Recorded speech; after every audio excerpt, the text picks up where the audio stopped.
kita lanjut pada jenis-jenis layanan bimbingan dan konseling. Yang pertama yaitu adalah layanan orientasi. Seperti yang kita ketahui bersama bahwa orientasi itu adalah proses pengenalan pada siswa baru atau mahasiswa baru. Yang pertama dari layanan orientasi yaitu adalah mengenal lingkungan. Mengenal lingkungan dengan memperkenalkan siswa pada lingkungan sekolah. Jadi, siswa baru atau mahasiswa baru akan mudah mengetahui di mana letak lapangannya, di mana letak ruang kelasnya, ataupun bahkan di mana kantinnya. Jadi, orientasi ini juga memperkenalkan jurusan memberikan informasi tentang jurusan yang ditawarkan, kurikulum dan juga peluang karir. Kemudian ada organisasi sekolah. Layanan orientasi ini juga memperkenalkan organisasi dan kegiatan ekstrakurikuler. Kemudian yang terakhir itu ada layanan dari sumber daya, yaitu mengenalkan sumber daya yang tersedia di sekolah seperti perpustakaan, laboratorium, dan juga yang lain sebagainya. Jenis layanan bimbingan dan konseling yang selanjutnya adalah layanan informasi. Layanan informasi ini memiliki 4 komponen. Yang pertama adalah layanan pendidikan atau akademik. Informasi tentang jadwal kuliah, ujian, nilai, dan beasiswa. Kemudian ada layanan informasi yang kedua yaitu adalah karir. Informasi tentang peluang karir, tips mencari kerja, dan pengembangan karir. Kemudian ada informasi untuk keuangan, informasi tentang biaya kuliah, bantuan keuangan, dan skema pembayaran. Kemudian ada lagi yaitu layanan informasi tentang kesehatan, yaitu informasi tentang layanan kesehatan, konseling psikologi, dan program kesehatan mental. Jadi itulah 4 komponen dari layanan informasi. Jenis layanan bimbingan yang ketiga yaitu adalah layanan pembelajaran. Di sini juga terdapat 4 komponen. Yang pertama yaitu adalah teknik belajar efektif. Jadi bagaimana sih cara membimbing siswa, cara mempelajari siswa agar belajar tersebut menjadi efektif dan siswa dapat berkembang, yaitu juga dengan teknik individu dan kelompok. Komponen yang kedua yaitu ada manajemen waktu, membantu siswa untuk mengatur waktu belajar, menyelesaikan tugas, dan menghindari stres. Kemudian yang ketiga ada motivasi dan konsentrasi, memberikan motivasi, membantu meningkatkan konsentrasi saat belajar. Itu juga penting dilakukan untuk melakukan pembelajaran. Kemudian yang keempat ada keterampilan presentasi. Jadi ada keterampilan dalam presentasi dan komunikasi.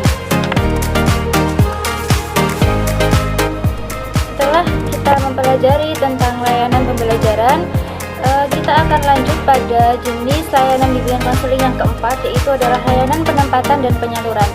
Yang pertama yaitu adalah penempatan siswa dalam kelas dan jurusan.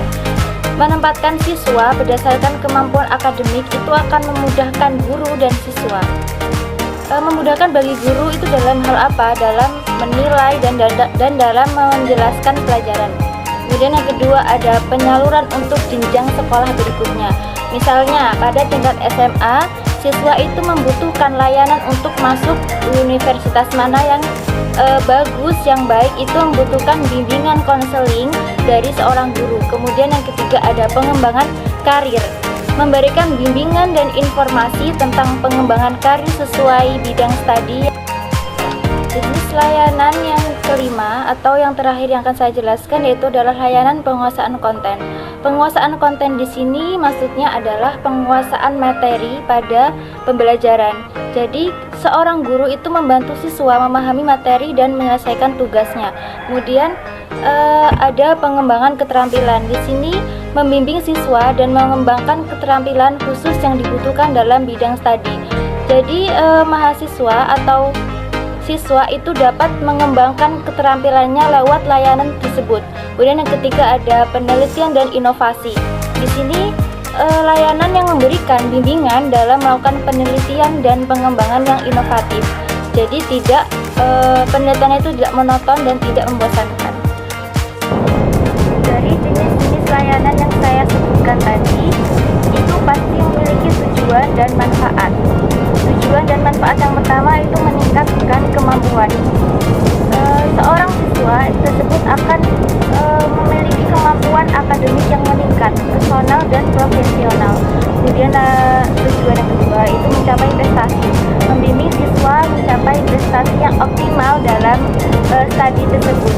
Kemudian juga mempersiapkan masa depan yang akan dihadapi dan peluang di masa depan. Yang keempat yaitu adalah meningkatkan motivasi dan semangat belajar siswa.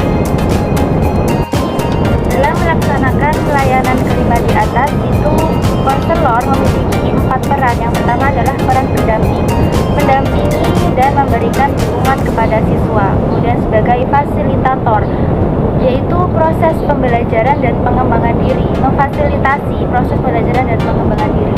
Kemudian sebagai motivator, yaitu memberikan motivasi yang dapat membangun semangat siswa.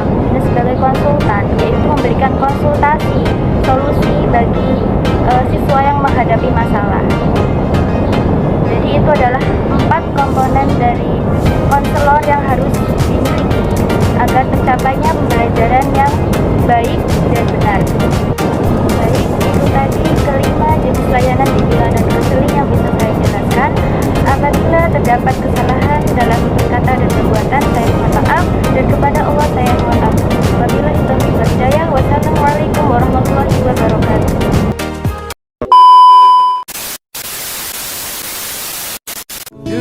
Kita punya sesuatu yang tak ternilai, yaitu sebuah waktu. Kita punya sesuatu yang berharga, yaitu masa depan. Kita punya tempat belajar, yaitu masa lalu.